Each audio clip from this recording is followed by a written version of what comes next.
Hello, happy Monday, June 27th. It's hard to believe this weekend starts July. It is, I just do not know where the time has gone. The NHL season is officially over. We are now, everyone is in off-season mode. The draft is next week. Free agency starts in 16 days, potentially 15 days from whenever you listen to this. It's going to get really hectic and really busy really quickly.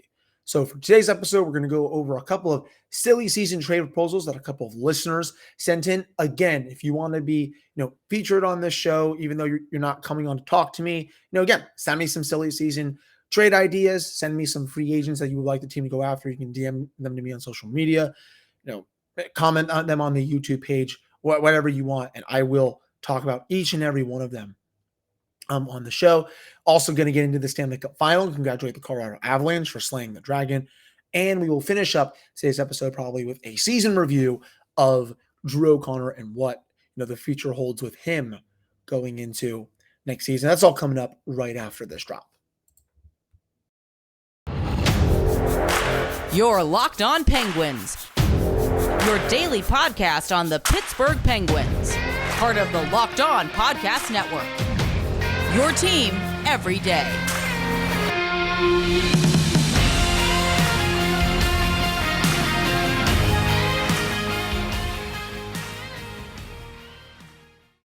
Hello and welcome back to another episode of the Locked On Penguins podcast. I am your host, Hunter Hodes. Remember to follow me on Twitter at Hunter Hodes. You can also follow the show's Twitter at LO_Penguins. Today's episode is brought to you by BetOnline. BetOnline has you covered this season with more props, odds, and lines than ever before. That is BetOnline, where the game starts. So again, happy Monday to you all. Fresh 5 episodes for you all coming this week. As for when the podcast goes to 3 days a week, believe that's going to start in about 2 to 3 weeks. Haven't gotten the final confirmation on that, but I believe it's right until the day one of free agency. This will be an every weekday podcast, and then we will go into full off-season mode. But let's get into today's episode. So we're going to start off with a couple silly season trade ideas. So this one comes from Intelligent Dice. Thank you so much for sending this in, by the way.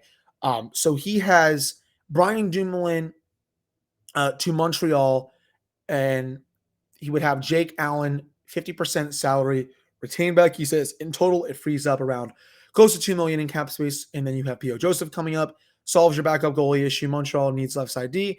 And they could potentially flip Brian Dumoulin at the trade deadline. That does make sense. I will say that. It frees up the cap space. It sends Dumoulin to a team that's probably not going to be good next year. And, that team can also, get assets for him. And you're right. It would solve the backup goaltender spot. Here's where I get iffy on this. I feel like there are general managers out there who they will pay more than someone like Jake Allen. Because personally, I think Allen's a fine backup goaltender. I think, better option than Casey DeSmith, I think, in my opinion. But, for someone like Dumoulin, he's worth more than that. Guy has 2 Stanley Cups, usually is decent defensively. I know he didn't have a good year this year, but, general managers, they love that kind of player. Excuse me. And, here's an example for you all. Nick Leddy traded twice in the last calendar year, went for a second-round pick both times. Is anyone going to sit here and tell me that Nick Leddy is better than Brian Dumoulin? No. That's just that's not the case. So with that, I definitely think you can get at least a second-rounder for Dumoulin, potentially maybe a roster player in return. If not that, a prospect back. Teams are always willing to overpay for that kind of player. And that's why I guess I'm just a little bit hesitant on that. But again, it's actually a decent trade. I really would not be mad about it per se. And you said it. It checks a lot of boxes. You get rid of Dumoulin's cap hit. POJ's ready to slide up unless you want to go out into free agency and sign someone like Nikita Zadorov. You get out of the contract, free up the $2 million in cap space almost, and you solve another, issue with that backup goaltender spot, because right now Tristan Jarry does not have a backup. Louis Domingue, he is a UFA. I really can't see him coming back.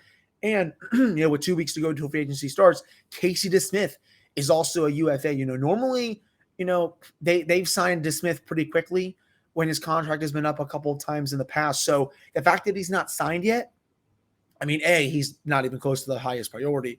And B, I think that Hextall is definitely potentially exhausting some options here with regards to maybe the trade market, free agency, a Fleury reunion, Braden Holtby, Yaroslav Halak, a few other options I know are out there. And I think Husso is a free agent, but I mean, the Blues are just going to bring him back. I don't really think he's going to go to market. I know Kemper, I believe, is a free agent, but I don't really think he's going to go anywhere either, to say the least. So, again, this one makes sense, but, I would be a little more hesitant to do it because, I think the Penguins can get more from Dumoulin. And, you also are correct to point out that, if they don't re-sign DeSmith in your scenario, that is about $3 million in cap space from this idea.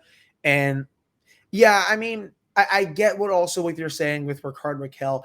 I have been seeing a lot of that on Penguins Twitter, other places, on the subreddit and all this stuff. I like Rickard Rakell, but at the end of the day, are you all willing to pony up $4.5 million for 4 to 5 years for him? I know some of you all are going to say yes. You're going to be like, Hunter, like that's an easy decision. I wouldn't think twice about it. But, this is a player. I don't think he's ever going to score 30 for you. I know he had over 20 this year. But, is he going to, and that's combined, by the way, is he going to do that in a full season when he's not playing with Sidney Crosby on the top line? Because obviously he was electric with Sid and Jake Ensel, but, they just signed Brian Rust to his long-term deal.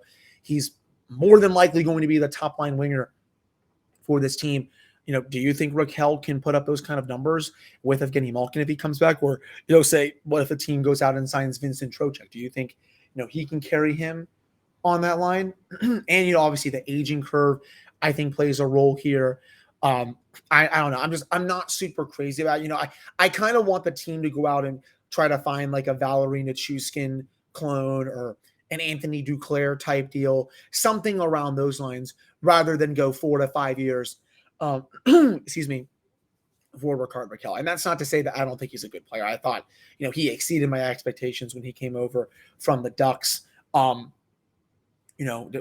thought he was going to make at least a little bit of an impact, but, he was probably one of the best deadline acquisitions, or one of the best rentals, at least right now, that they've acquired in the Sid and Gino era. So you are right that this would open up some money to potentially pay Rakell. But, I think right now with, with so much uncertainty surrounding Letang and Malkin and, even in your scenario, I think with how cap space is such a premium for this team, I really can't see it, in my opinion. But, they proved me wrong before. I'm sure, they could potentially do it again.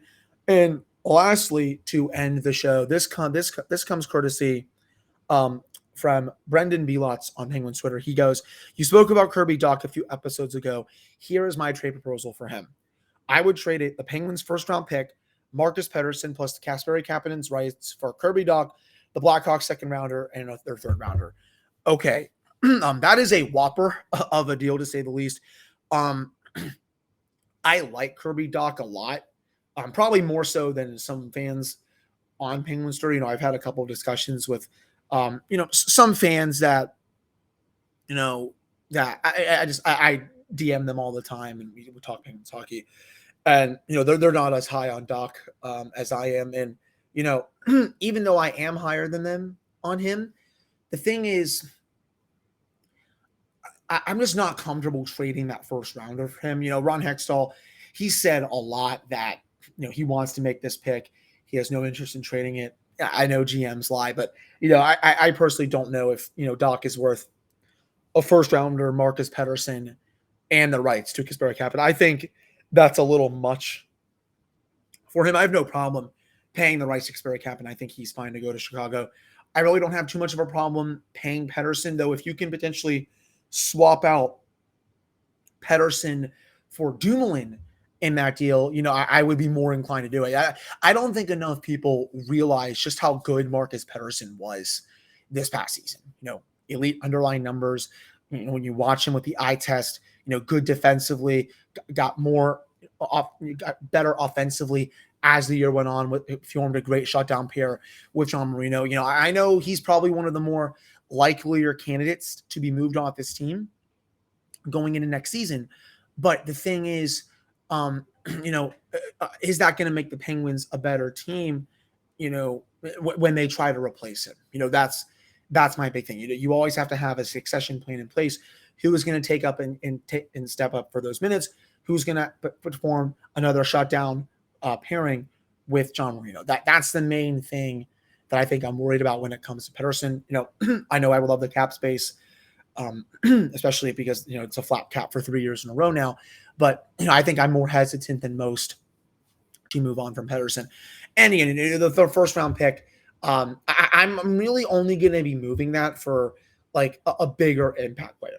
I think Dach can definitely help this team win, and it would obviously help them get younger, get faster, provide an offensive presence. But for a player who's definitely been struggling to really find his footing at times in the NHL, I personally would not trade the first.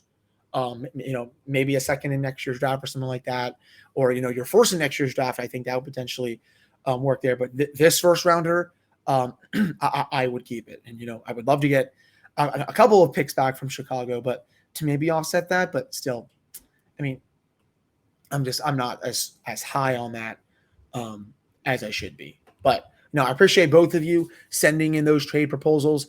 The fact of the matter is, they make a lot of sense. Now, I don't think these are, too out there, to say the least. I guess I'm just hesitant on them, for a couple of reasons. But if they were to make at least, one of those, I probably would not be super mad about. I would probably, at least for the Dach one, I would be a little upset that they traded the first round pick. But at the end of the day, I would get over it. The team is in win now mode after all. So that wraps up this first segment of the Locked On Penguins podcast. Coming up in the next segment, we're going to get into Drew O'Connor's season review and what the next step is for him going into next year if he's ready to make an impact for this team. But before we get to that, BetOnline.net is your number one source for all of your betting needs and sports info. You can find all the latest sports developments, league reviews, and news, including this year's NHL playoffs and Major League Baseball. BetOnline is your continued source for all of your sports wagering information, including live betting, esports, and scores. And BetOnline.net remains the best spot for all of your sports scores, podcasts, and news this season. BetOnline.net is the fastest, easiest way to check in on all your favorite sports and events, including MMA, boxing, golf. You can head to the website today or use your mobile device to learn more about the trends in action. That is BetOnline, where the game starts. All right, I'm back here on this episode of the Locked On Penguins podcast. I am your host, Hunter Hodes. Remember to follow me on Twitter at Hunter Hodes. You can also follow the show's Twitter at LO_Penguins. So let's get, right into it with Drew O'Connor's season review. So he played 22 games at the regular season level, during the regular season, for the Penguins. Played in a couple of playoff games as well. Came very close to scoring his first career playoff goal for the Penguins. Came right at the beginning of the series. I rang one actually off the crossbar. Past Shesterkin. Yeah, he beat Shesterkin clean on it, and obviously hit the pipe. But a 5v5, 3 goals, two total assists. So 5 points at 5v5 in 22 games. That's a far cry from what he did the previous season when he played 10 goals, only had 1 point. He played 10 games, only had 1 point, and was honestly just looking like an ECHL player. The growth that he had from last year to this year was astronomical. In my opinion, you got to see it from the underlying numbers. When he was on the ice, the Penguins had close to 60% of the shot attempts, about 50-50 in actual goals for. The Penguins had 64.6% of the expected goals. When he was on the ice, 63% of the scoring chances, 63% of the high danger chances. Lost the full high danger battle. Only 3 high danger goals for, 8 high danger goals against. Shot 5% this season, and his on-ice save percentage, .890, so that was not that good. But, a lot of very promising numbers here from O'Connor. He's dominating in scoring chances, dominating high danger chances, gave some back defensively. But, at the beginning of the season, No, I was definitely one of the people that was, beating the drum for him to stay here full time because he was really lighting up for this team in a bottom six role. Again, the growth that I saw from him, his skating was much better. He was actually looking confident in the offensive zone, actually shooting the puck a lot more. His passing was much more crisp, I thought, this season. And, he went back down to Wilkes-Barre. He continued to play well down there before he had that really nasty injury that kept him out for a while. I'm glad that he was able to make his way back and obviously got called up for the playoffs, played in a couple of Penguin playoff games. But, this is a player that I'm really intrigued about going into next year. I think he deserves a shot to potentially make this team out of camp. I mean, he played well in Wilkes-Barre, played well for about a quarter of the season with the Penguins. If you stick him on a fourth line with potentially, I don't know, Teddy Bluger with Brock McGinn, I think the Penguins have something there. Have a defensive center in Teddy Bluger who can also chip in offensively. If McGinn, he can chip in offensively, usually with double-digit goals. Defensively, he's solid too. Then you have O'Connor, who, can be, the better offensive player on that line. Sorry about that. I had to take a sip of my water. He can be the better offensive player on that line. And if he improves defensively, especially, when he's not getting back a lot of high danger goals and just actual goals for, I think the Penguins will have a really good fourth line going into next season. So, I'm really excited about him. Honestly, it's him and, Radim Zohorna, which I'm going to get to later this week, who I really think have the best chances to make the team out of camp, at least the players, at least from this first wave from Wilkes-Barre. I know the Penguins prospect system, it's bad to say the least. I know that. I'm never going to argue against that, but I do think there are a few diamonds in the rough here, especially when it comes to O'Connor, and I do think he can make a pretty sizable impact on this team next season. So I'm excited about him. I really liked how he played in his short stint this season. I really thought the Penguins really didn't have anything there after he only played in 10 games during the 2020-2021 season, the shortened one. But, I definitely ate a lot of crow after that because he came up, just was a house on fire at the early stages of the regular season when the Penguins were just really battling the COVID problems. I think that was the big thing there for Pittsburgh was that, the COVID issues with about half the team missing at times. And, he was able to come in there and really provide the team a spark. And they were able to win some games. I still remember the game against Chicago where that game was at home where the Penguins just lit up former goalie Marc-Andre Fleury, who of course played for the team for so many years. And, O'Connor was one of the players that had a couple of goals that night. He was probably the best player in that game. I remember I was at Kings Dominion with my girlfriend just following it on my phone. And I was just like, wow, like where did this version of Drew O'Connor come from? And, he played like that, in a good amount of the other games too. I know he wasn't, scoring like he did in that game, but, he was still definitely making his presence felt. That's for sure. So I give his season a solid, A minus to B plus.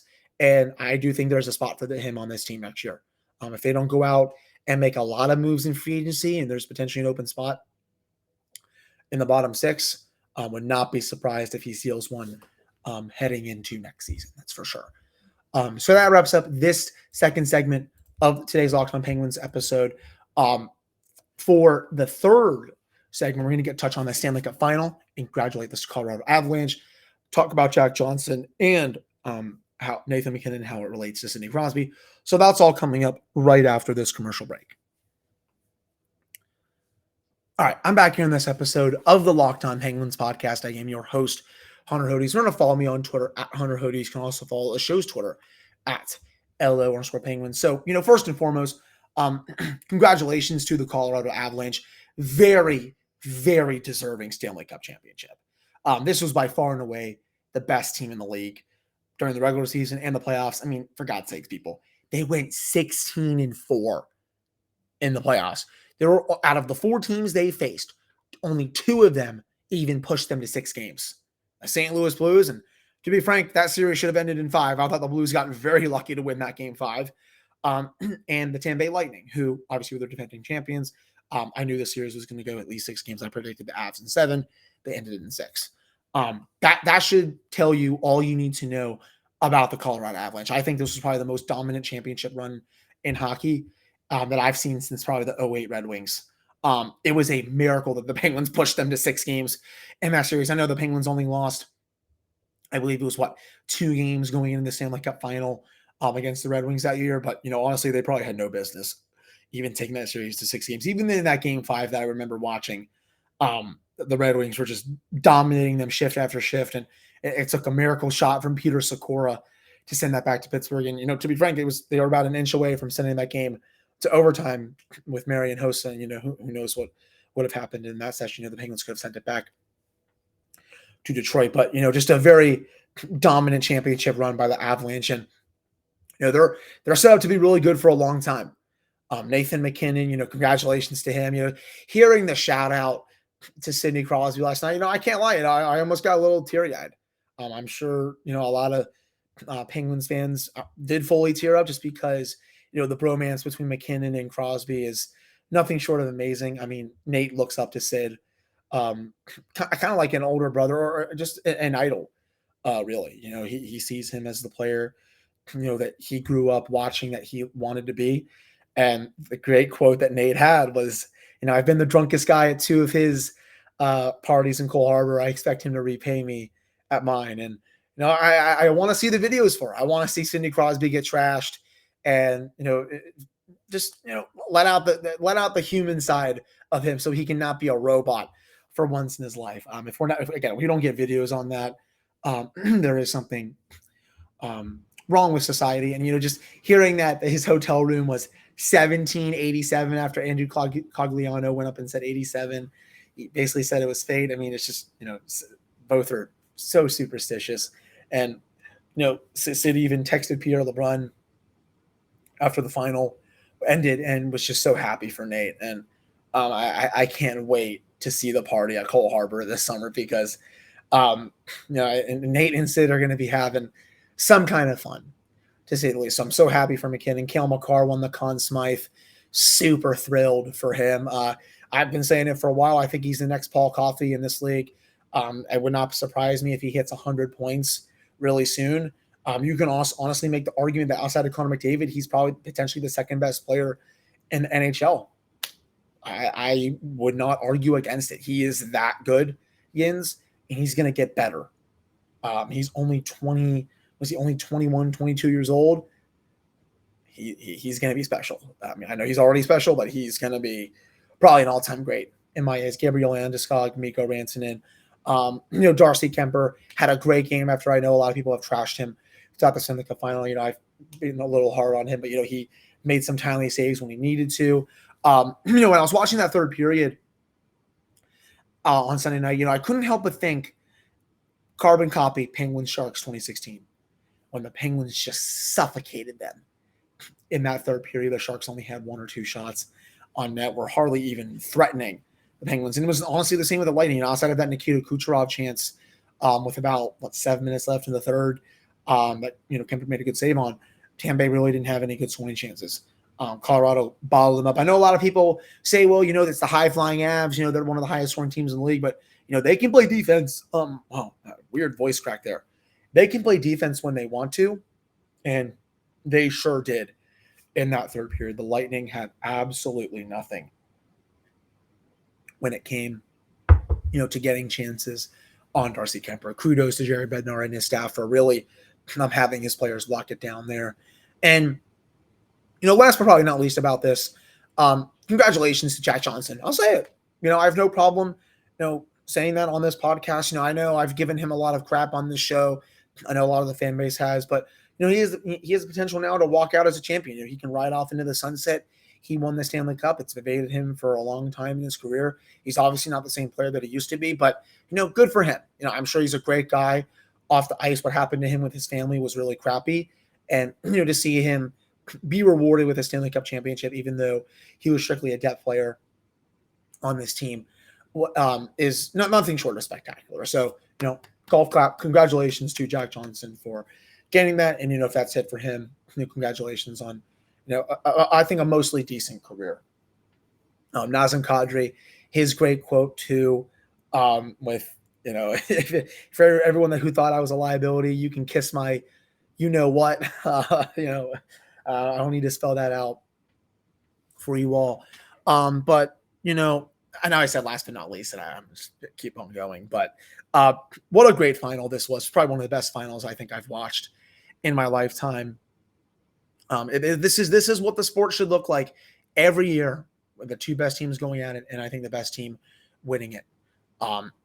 Two high scoring, high prolific, high paced, teams just going at it, producing some amazing hockey. This is what I want to see every single year in the Stanley Cup final. It was that freaking good. I hope we just continue to get it. And, this is the last thing I'll say. I don't know what happened with Tampa Bay and why their fans and their players just continue to whine and moan about the refs. Play through it. NHL officials, they stink. I've said that 1,000 times on my over 500 episodes that I've done for this podcast. But you know what? You don't need to be going to them every 5 seconds about a call. Sorry. It's game 6 of the Stanley Cup final. They're not going to call a lot of stuff that some players are looking for. That's just how it is. Pat Maroon, who rides on the coattails of all the great players that he's played for throughout his career, is just whining and complaining to the refs after every goal that was scored. And I'm like, dude, take your butt to the bench and just sit there and suck it up. It's ridiculous to me. John Cooper, he was working the refs basically every shift last night, honestly, throughout the series. Great coach, but I don't know if I've ever seen a coach whine that much about officiating. And, I would, say this about, a lot of rival teams, too, with, complaining about the officials. And I know their fans would say the same about the Penguins and all that. But, this was just like a little much, I think, for me. But, I think I hit on all of the talking points from the Stanley Cup final. Congratulations again to the Avalanche for Stanley Cup in over 20 years. Denver is going to be rocking this week for the parade. I can't wait to see the photos and all that. But in terms of the Pittsburgh Penguins, they'll have a chance to hoist Lord Stanley's Cup for a 6th time next year when the season kicks off in October. We're less than 3 months away from preseason hockey. And, just keep it right here on Locked On Penguins. It's going to be a very busy couple of weeks here. I'm just letting you all know. Draft next week, free agency the week after. There's going to be a lot of news when it comes to this team. And I will be the first to tell you all about it on Locked On Penguins. We're continuing through the offseason. Again, I really appreciate all of you listening. I'll be back with another episode on Tuesday.